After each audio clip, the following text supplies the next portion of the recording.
అన్నవరం దేవస్థానంలో పలు అభివృద్ధి పనులకు మంత్రి ఆనం రామనారాయణ రెడ్డి శ్రీకారం చుట్టారు. మంత్రి చేతుల మీదుగా శంకుస్థాపన, ప్రారంభోత్సవం కార్యక్రమాలు ఘనంగా జరిగాయి. 1.30 కోట్లతో రెండో మెట్ల మార్గం ప్రారంభించిన ఆయన 11.40 కోట్లతో రత్నగిరిపై సీతారామ వసతి సముదాయం మొదటి దశ నిర్మాణానికి శంకుస్థాపన చేశారు. G+3 భవనంలో ఒక్కో అంతస్తులో 35 గదులతో 105 గదులు నిర్మిస్తున్నారు. ఆలయ ప్రాంగణాన్ని పరిశీలించిన ఆయన పలు సూచనలు చేశారు. పారిశుద్ధ్యం, అన్నదానం, భక్తులకు అందుతున్న సౌకర్యాలపై అధికారులతో సమీక్షించారు. భక్తులకు మెరుగైన సౌకర్యాలు కల్పించడంపై ప్రభుత్వం ప్రత్యేక దృష్టి సారిస్తుందన్నారు. రాజమహేంద్రవరంలోని మహాదేవుని సత్రంలో పుష్కర పనులకు మంత్రి ఆనం రామనారాయణ రెడ్డి శంకుస్థాపన చేశారు. రాజమహేంద్రవరంలో 9.55 కోట్లతో 6 అభివృద్ధి పనులకు ఆయన శ్రీకారం చుట్టారు.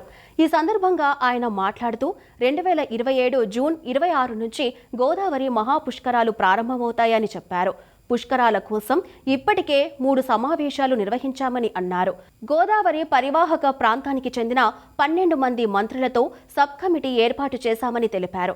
పుష్కరాల కోసం ఇప్పటికే 18 పనులు ప్రారంభించామన్నారు. గోదావరి పుష్కరాలు 2027 జూన్ 26 నుంచి ప్రారంభమవుతాయి. వీటికి ముందస్తుగా ఈ చుట్టుపక్కల ప్రాంతాల్లో ఉన్నటువంటి అన్ని ఆలయాలని అవసరమైన మేరకు పునర్నిర్మాణం జరగాలని, ప్రత్యేకమైనటువంటి ఏర్పాట్లు చేయాలని ఇప్పటికే రాష్ట్ర స్థాయిలో 3 సమావేశాలు పెట్టడం జరిగింది. ఒకటి ప్రధాన కార్యదర్శి గారు అధికారులతో పెడితే, రెండవది సాక్షాత్తు ఈ రాష్ట్ర ముఖ్యమంత్రి శ్రీ చంద్రబాబు నాయుడు గారు 12 మంది ఈ గోదావరి పుష్కరాల పరిధిలో ఉన్నటువంటి మంత్రుల్ని ఒక సబ్ కమిటీగా వేసి సెక్రటరీలని మంత్రుల్ని కలిపి కార్యక్రమం పెట్టడం జరిగింది. వారి సమీక్ష కూడా చేశారు. వారు కొన్ని సూచనలు ఇవ్వడం జరిగింది.